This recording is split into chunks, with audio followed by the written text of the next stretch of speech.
Hey there, beer lovers. Welcome to Season 2 of the Pints and Perspectives podcast hosted by WellHouse Church. This is the show where certain things are fixed, such as the essentials of faith, and the best beer is served on tap, while everything else is just a matter of perspective. What's cracking, beer lovers? What's up? How we doing? We doing good. It is New Year's Eve for us. It is New Year's Eve. It is New Year's Eve. Mm-hmm. Almost Happy New Year. Almost Happy New Year. For now, you, it's not. For you guys, it's well into the new year. Yeah, it's like January 14th. Yeah. We're still on this side of it. There's still a Christmas tree up right there. Yeah, my Christmas tree is still up. Excuse me. But because there were so many beers in our Advent 12 days of Christmas beer thing, we still have beer left over. Yep. So we're going to, in this episode and in next week's episode, finish up the Clown Shoes Christmas beers. Yep. So, yeah. Do you want to talk about yours first? No, you go ahead. Okay. Are you looking yours up? Yep. Okay. So I've got the Clown Shoes Clementine White Ale, brewed with coriander and other natural flavors. The other natural flavors thing make me a little bit nervous. I'm not gonna lie. Yeah, that's sus. We've not seen that yet. That's typically not a good sign. Or it can be a good sign because it's some kind of proprietary blend that they don't want you to know what it is. It could be. But typically, if you look on a can, it says natural flavoring. Yeah. That's not really good. It's one of two things. It's really a not good thing, or they're using it to try to mask an ingredient bill. Right. It's 5%. So I'm excited. We Googled what a white ale was before, haven't we? Do we remember what that is? I don't remember, but I'm sure it's going to be. My suspicion is that it's going to be. Oh, it's a wheat beer. Yeah. Okay. That was going to be my guess, but I was unsure. Yeah. It was my guess too, but I wanted to be sure. So I'm expecting that this is going to be really reminiscent of like a Blue Moon, because the Clementine thing like orange flavors. Yep. What's your lore? I don't have any. There's clown shoes hanging on the tree, but that's it. Aw, clown shoes. I'm a little disappointed. That's the first one we've had that didn't have a lore with it. Yep. Look it up. While I talk about mine, look it up and see if you can find lore on like their website about it. All right. So mine on the can doesn't have any lore either, except that it's clearly a superhero. Yes. It's called the Space Cake, but it's clearly a superhero. And this is what the lore says on their website. Being pursued by a giant assortment of laser-equipped cupcake spaceships is many things, but it is certainly no time to panic. Miracle Mike and his galactic canine Bionic have been through far worse, and they always seem to find a way past the relentless pursuit of the Space Cake fleet. So, fun, just kind of random lore that they created and made up. It's a double IPA, which, if you don't know, I love. The tasting notes are, it says, this double IPA features robust hop aromas that carry through to the strong, juicy flavors of tropical citrus. A sweet and strong malt backbone pairs with a subtle booziness to make Space Cake an approachable DIPA, double IPA, fit for an extraterrestrial odyssey. Interesting. Which, if you don't know, we record this in a suburb of Houston. And it's actually a great day for a double IPA because, yes, it's New Year's Eve, but because we're in Houston, Texas, it's also 75 degrees outside. Yeah. So it's like, okay, cool. Beer details, 9% ABV. Drink responsibly, kids. Yeah. Hops are Mosaic and Citra. Nice. I cannot find anything about this beer on their website. Man. Other than that it's in this pack. But I can't find anything else. I'm a little disappointed. That's the first one we've had that was not lore-based, which I guess kudos to them that every other one of their beers are lore-based. Yeah. But you could have done something. And there probably is something, and we just can't find it. Yeah, they probably have some story about it. Because, I mean, all of their beers Have been. that they tell a story and they create a universe. Yep. So there's got to be something here with this clementine tree Yep. and the clown shoes hanging, but I have no idea what it is. All right. Anyways, Cheers, buddy.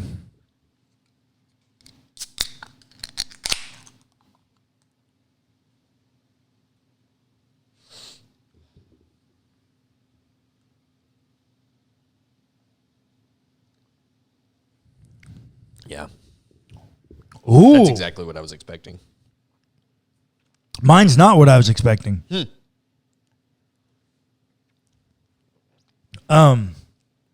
Ooh. Mine's super good.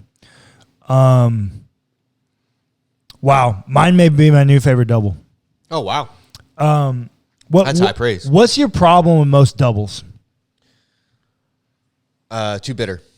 Too freaking bitter. There's a bite on the end. They're real bitter, and literally it's like hop explosion in your mouth, and the ash that's left in the air is malt.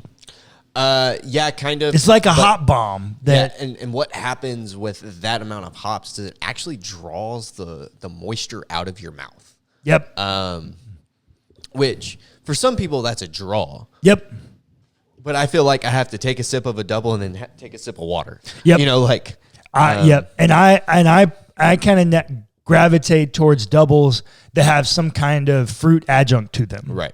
Because that kind of helps cut that. Makes it more fun. Yeah.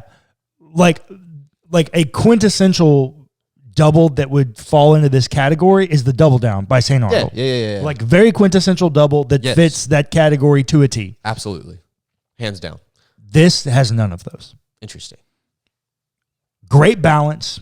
Love it. Very, very hop forward, but great balance. Very little bitterness. Interesting. In a double. That's very interesting. And I think it's because the mosaics. Right. Yeah. So, what's your rating? 8-1. Wow. Like, Love it's it. really good, dude. Love it. So, I'm not a wheat beer person. Yeah, I'm not a wheat beer person either. It was interesting because whenever I was living in Belgium, I didn't like it initially because I was used to American beer that is malt forward. Yeah. And then I got there and it was wheat. It's really sweet and It's really light. yeah, but I got used to it. Yeah. And I grew to really like them. Then I came back over here and stopped liking it again. Yeah. As wheat beers go, this is a really good one. This was exactly what I was expecting. I took my first sip. I felt like I was sitting in a cafe in Antwerp again. Like that's what it felt like. So for the memories that it brings, it's really cool, and I like that. Yeah. It's nostalgic for you. It's nostalgic, but the actual flavor profile kind of meh. Yeah. I'm sitting at like a 5.9. Yeah. Oh, okay. Yeah. I could see that. No, that's just my palate. That's right? that's just you not being a person who typically likes wheat beers. Yeah. As wheat beers go, this is a good one because I've had and drank many of them. Like I understand this is a good one. Yeah. It's just not my thing. Yeah. Technically, shouldn't we be calling it a wit? Or could we be calling it a wit? Yeah. You could. Depending on, I mean, you could. But then there's different ways to talk about it. But yes, that is one way to talk about this. Categorically, it's a wheat or a wit. Or a wheat. Oh, yeah. Well, if it's Dutch. Yeah. If it's Dutch, it's wheat. But it's not. It's from Boston. Yes, fair enough. Okay. Fair enough. So let's engage some theology. I'm super stoked about this. Now, before we introduce our new series that we're going to be spending probably quite a bit of time in, my suspicion is that we'll be in this series for quite a while. Yeah. And we're calling the series Engaging Theology. And before I talk about the series, I have to say, I'm very biased in this. My name is recorded in this book. This book is written by two of my college professors. I helped edit and give feedback to this book. I'm very in favor of this book. I want to go ahead and say, bias on the table, I am a fan of this book. But honestly, it's a really good book. It's a fantastic book. And you should buy it. It's a fantastic book. If you can get your hands on it, you really should buy it. It's a really good book. I bought this one. I bought mine on Amazon. Well, I did not. Mine, the sticker's gone now, so I think I bought it. I know for a fact I bought it at Half Price Books. Yeah. And I think I got it for $11.99. Okay. Now, it broke Ben's heart because it was at Half Price Books. Yeah. But Ben, I gave feedback and you didn't give me a free copy. So, that now makes 3 books of yours that I've helped edit and give feedback to, of which I did not get a free copy. So, looking at you, my guy, I'll buy your stuff at half price.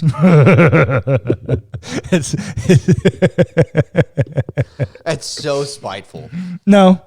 Ben gets it. Because what he does is he goes and buys them all up at half price too.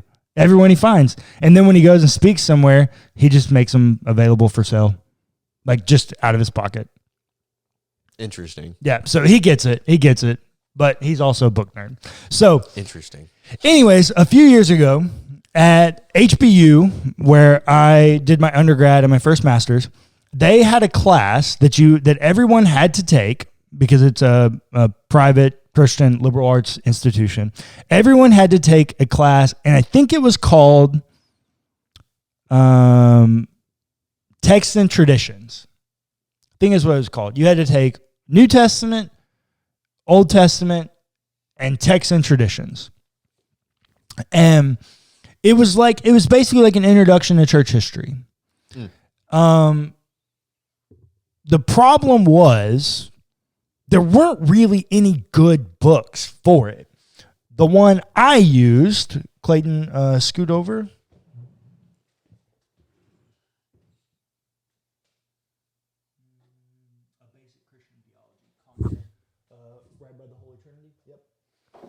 The one I had to read when I took this class was by A.J. Conyers, and it was just called A Basic Christian Theology. In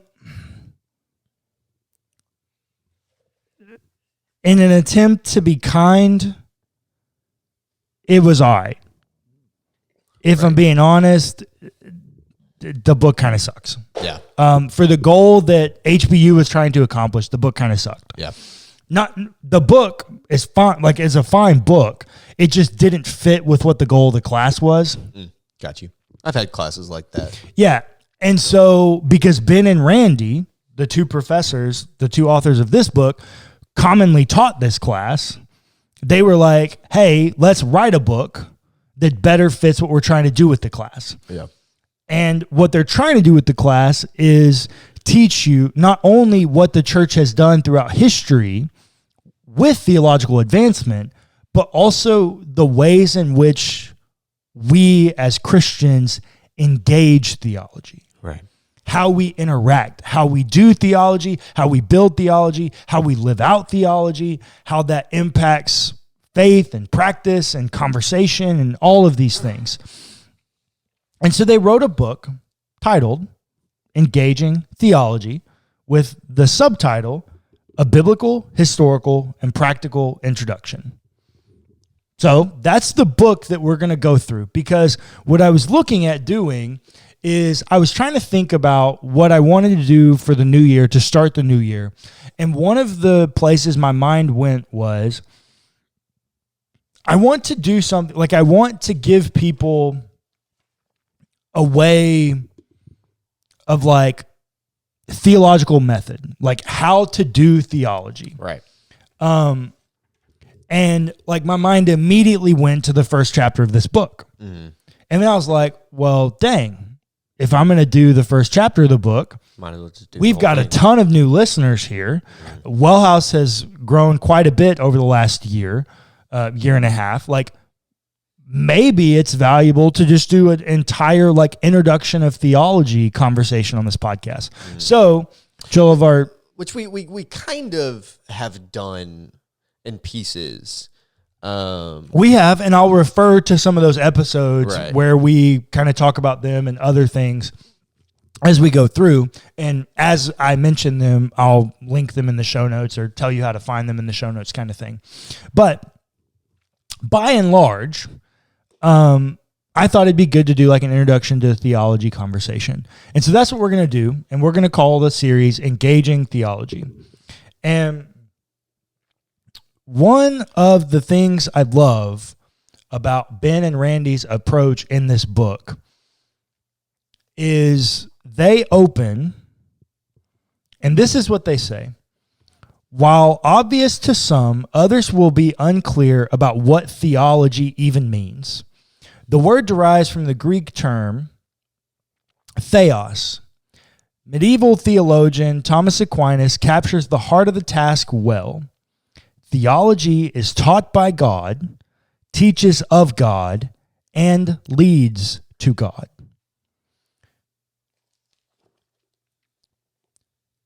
One of my qualms with a lot of theology and conversations around theology is for however we've gotten here, it actually isn't about God at all. Yeah. So much of it doesn't have anything to do with God. Right. Ben and Randy are putting the conversation firmly rooted back into a conversation about God. Mm-hmm. But not in a classic Baptist indoctrination way. This is what they say. Our goal is to give you a starting point for further study and conversation. We follow the model of an early Protestant theologian, Rupertus Meldinus.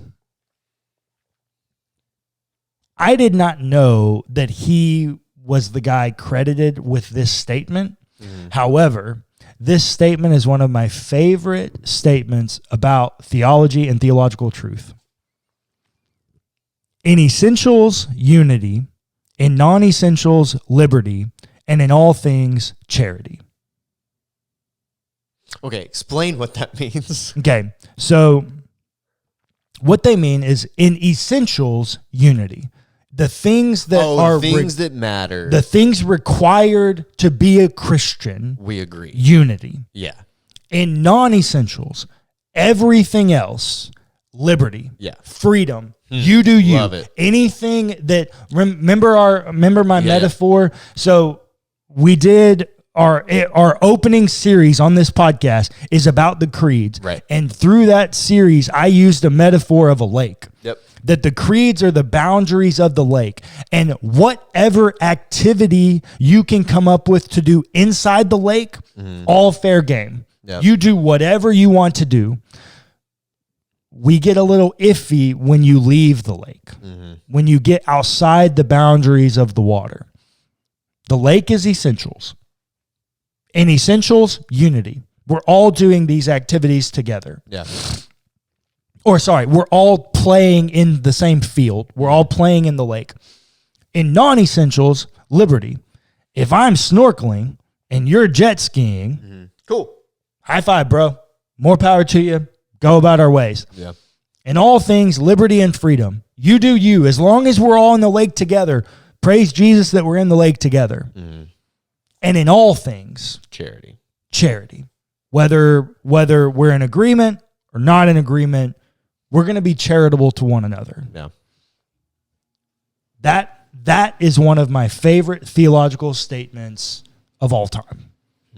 In essentials, unity. In non-essentials, liberty. And in all things, charity. That is what this podcast is. Yeah.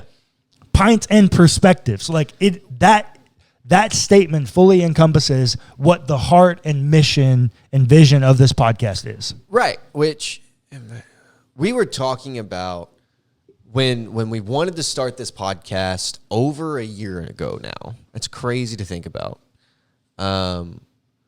And we were wanting to do some sort of theology thing. It was really important to us because we grew up in traditions and in spaces, really, where, theology ends in very heated arguments. Mm-hmm. And that's because there's only one correct way right. to do theology. My way. Right. Whoever the person talking the my is. My way. Right. And that's just so unhelpful, and it ends up hurting relationships and pushing people further away from the essentials of faith. Yep. And so we wanted to give a space where we could do that. Yeah. And the way that you do that is like a pub room conversation. Yep. And so that is what this podcast is. 1,000%. I love that, actually. Yeah, it's great. And so what they say is the goal for this book is to explore the intersection of all sides of theology, the biblical narrative that communicates the story of God, the systematic exploration of theology via the triune lens of the Nicene Creed, and the challenge of practicing faith. That's really unique to this book as an introduction to theology book. Very few people are approaching it with the practical element of what does it mean to not just build theology and have theology, but to live out and practice faith via the theological conclusions that you've come to. Right. So that's what they want to do. They have a section in here about practicing faith.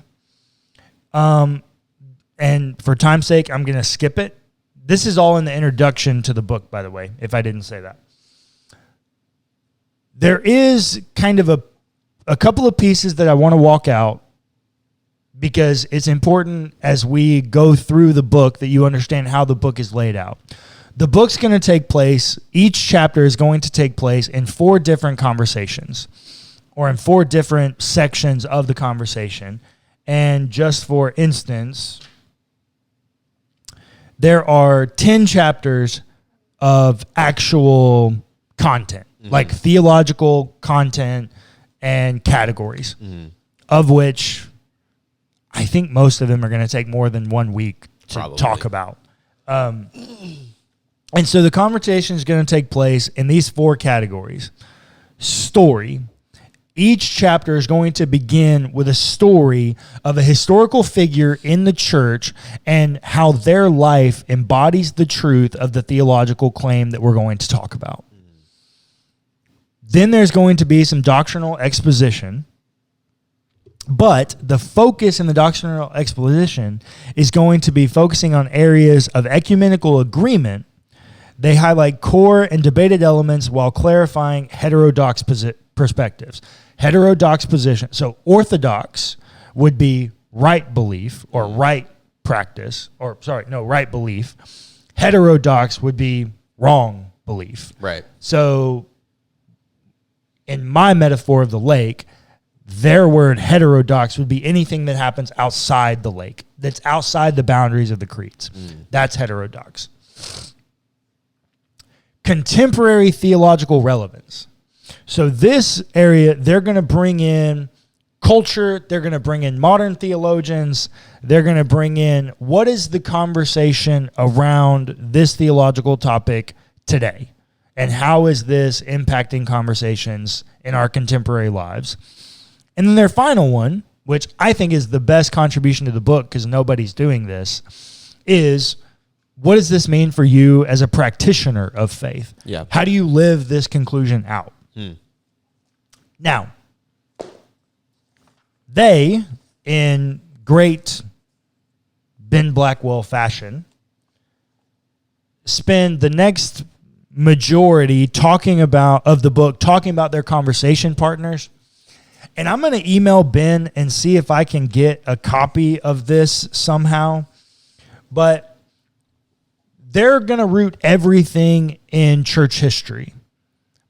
The way it's been practiced, how it's been developed, all of these kinds of things. And so if you're watching on YouTube, this is a map of church history. I have had to memorize this map for tests, final exams, quizzes. That exact map? That exact map. Probably 6 different times. Okay. Because in almost every theological class that Ben Blackwell teaches, not only will that map come up more than one time, you will also be tested on it at least once. Because he really wants you to know this map. Because it's an easy way to remember and understand church history. Now, we didn't always have to have this big detailed one. Sometimes we could just have this little one. Right, okay. But they want you to really think about theology and the way theology develops through the course of church history and what's happening in church history.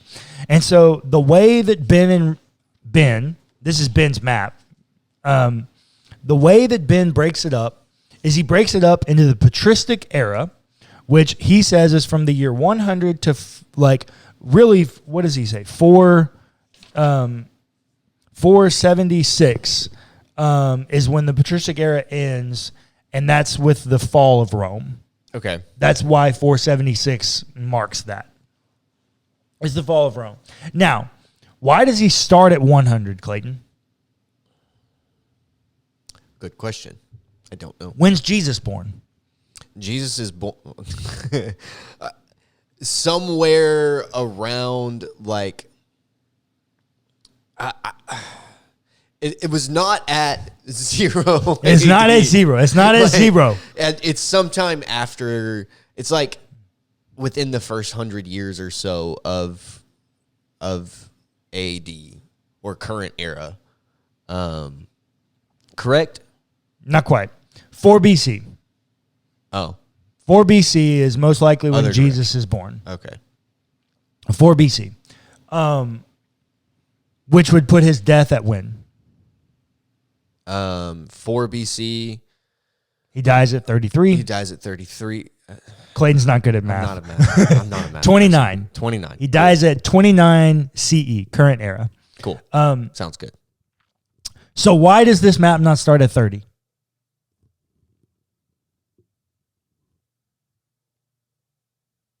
Oh, because the Bible is still being written. The Bible's still being written. So most people are comfortable having all of the New Testament being completely written by the year 100. There are some people that want to push the Gospel of John and Revelation out past that. They're the minority. Yeah, you're pushing pretty far out there. Well, there's pretty good evidence to think that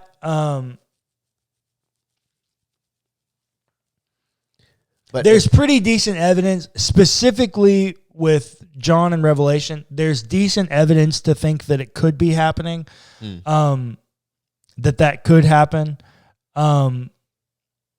Specifically with Revelation, there's some things happening in the letters to the churches that is questionable whether or not they had already happened yet in those cities. And if they had already happened, you have to date them after 110. But because it's an apocalypse and a prophecy, I think probably 10 years earlier is an acceptable place.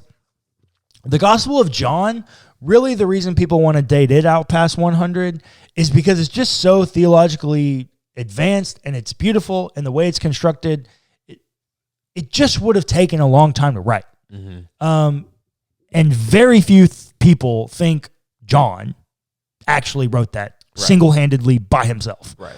Most people, I think at this point, if you're not in fundamentalist traditions or given over to fundamentalism in a different tradition, most people think that a community of John and his followers wrote this and put it all together and kind of did it, which probably means Polycarp, Right. apostolic father, had a piece in writing John, or at least was around when it's being written. And that would make a lot of sense because a lot of their language and phraseology is pretty similar. But I'm comfortable putting John at before 100 because Polycarp still would have been alive and around. So, and the other side of that is Polycarp could have just been influenced by John rather than influencing John. You get what I'm saying? Yes. So, that makes sense. so most people are comfortable saying the Bible's completed by 100, or like Cool. all of the New Testament's done by 100. Cool. So Ben starts the map at 100 and goes to 476 with the fall of Rome. That's the patristic era. Right. And what happens in the patristic era is Lots of things. let's figure out how to be the church. Yeah. Like, what does this mean now? Because what you have to remember is Christianity is a new religion born out of Judaism. Right. They have to build it. Yeah. They have to construct it. That's why Paul and Peter can be in combat about what it means to be a Christian. Because nobody knows. Yeah. They're Still trying to be figure it out. That's what's happening in the patristic period. Then it goes from 476 to 14. What is he doing here? It has to do with the fall of Constantinople in 1453. That's the end of the medieval era. Okay. And this is when the church is living out the church. They're still kind of working some things out. Like there's still councils and things happening. But the big thing that happens in this one is in 1054, you have the Great Schism. Right. The Great Schism is where the Greek Orthodox Church, or the Byzantine Church, and the Latin West Church, or the Roman Catholic Church, Split. well, they excommunicate one another. Yeah, so they split, but they both say, we reject you as the church, and you're not the church. We're the church, you're not. And so they go their own ways. And unfortunately, unfortunately, I don't know, something. A thing happened. And the Roman church kind of takes over. Yeah. I would argue for no other reason than they're the Western world. Right. And the Western world took off faster and more rapidly than the Eastern world did. Right. That's the only reason I think that Roman Catholic is one of the biggest spiritual traditions in the world, is because they were the largest one in the Western world, which grew rapidly. Right. I mean, that makes sense. The Greek church is great. Yeah. The Byzantine church is great, fantastic. They both baptize infants. They do. Yeah. And actually, if you were going to be true to the Bible, you should. yeah. But like, I just pissed a lot of people off. But like, but if you read the text, like, That's not what I was going to say, but but if you read the text, that's so funny. That's so funny. They both baptize infants, but if you actually read the Bible in Romans 6 and the participation of the burial and resurrection of Jesus, the Greeks do it right. The Romans do not. you got to dunk.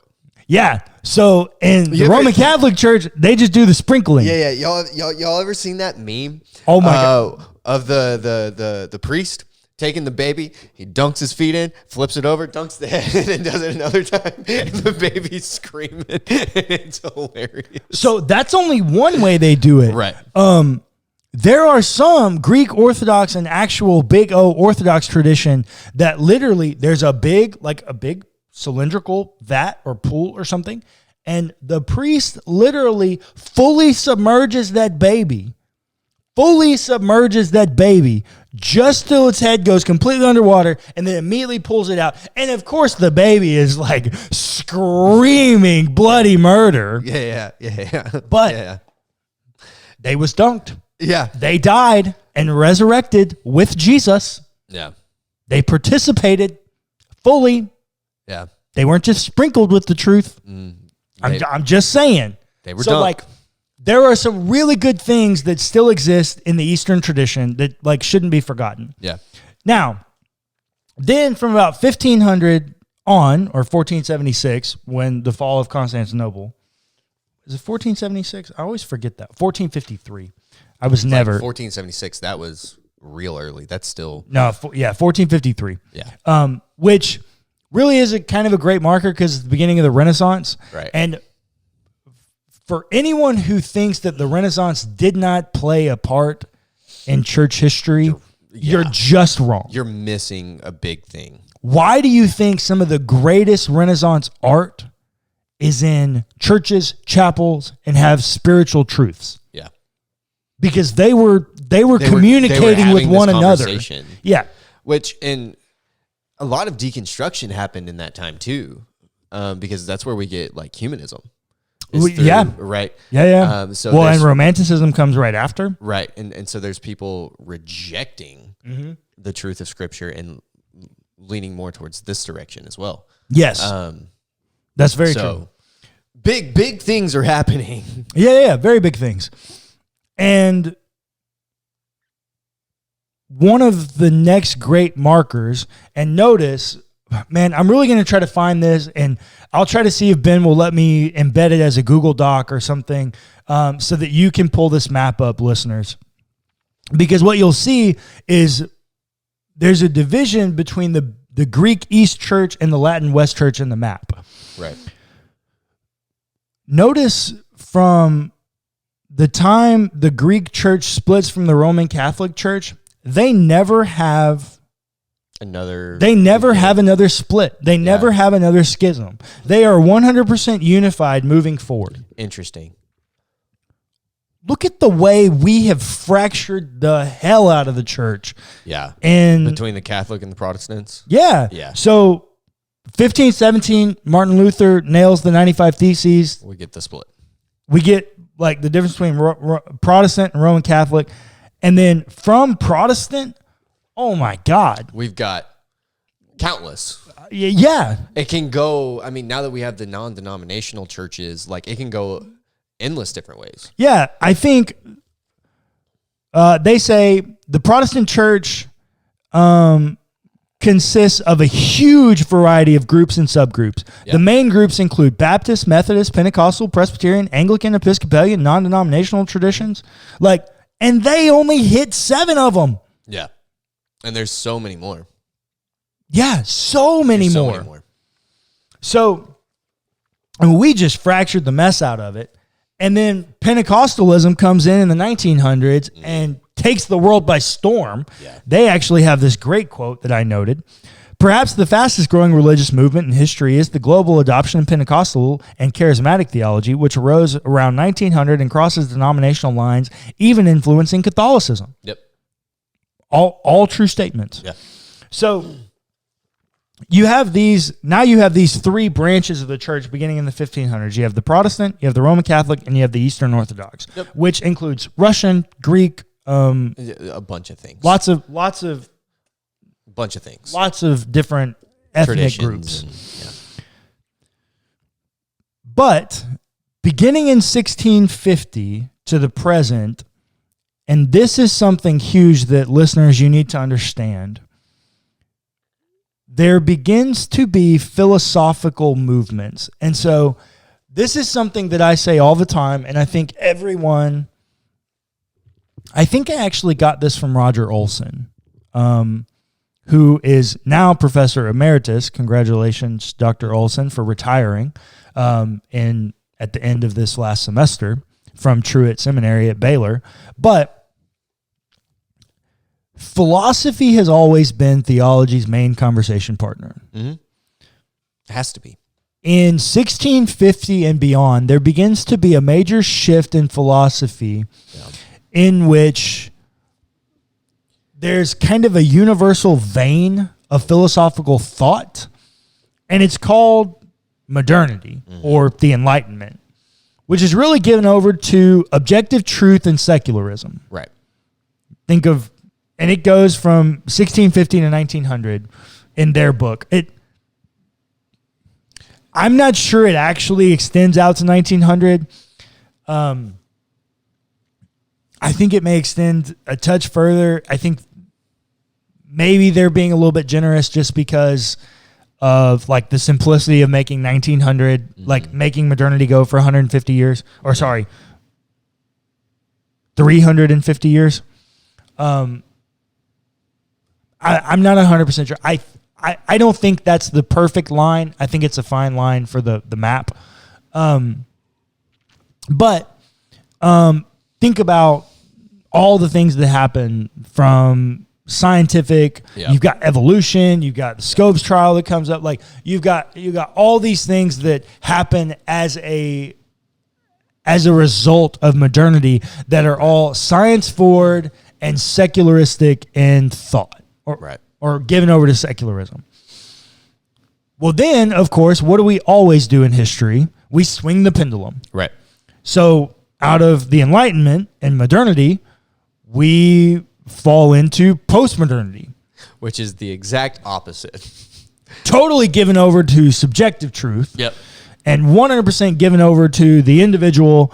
Yep. And it doesn't matter what you believe to me because I believe this and your belief has no impact on mine. And tradition doesn't matter anymore. Yeah. So you kind of need to know that landscape because that's the world that they're going to talk about things through. That's the lens through which they're going to view these things. And so you need to know that map. I'm going to try to link it. I'm going to try to find a way to link it or something so that you guys can have access to it. Yep. I still think if you're going to follow along for this series, like it'd be good for you to buy this book. Please, do that. You should treat the next 10 to 20 weeks. I haven't finished outlining all the content. You should treat the next 10 to 20 weeks as like a book club. We're going to be going through this book together. Yeah. And I actually have a copy. I didn't bring it with me. Whenever I was we're just doing the introduction. We were just doing the introduction, so it didn't really feel important for me to have it. But you'll see me here doing the same thing. These next few weeks are going to be really interesting. Yep. But like book club, we want to hear from you guys. Yep. And we want to hear your thoughts. We have Facebook community groups that are linked down below and in the show notes. We also have a comment section on YouTube that, that's engagement, bro. and in this new year, we're changing some of our social strategies. Yeah. So be sure you're following us on social media because every day one of these goes out, at least once that day, there will be a post about this podcast in which you can comment, like, DM us, all engage with us about the content on the social post. Yeah. Anyways, so I'm really excited for this series. I think this series is going to be a whole lot of fun. And I hope that you guys are excited too. So follow along with us. In the words of Ben and Randy, let's engage theology together.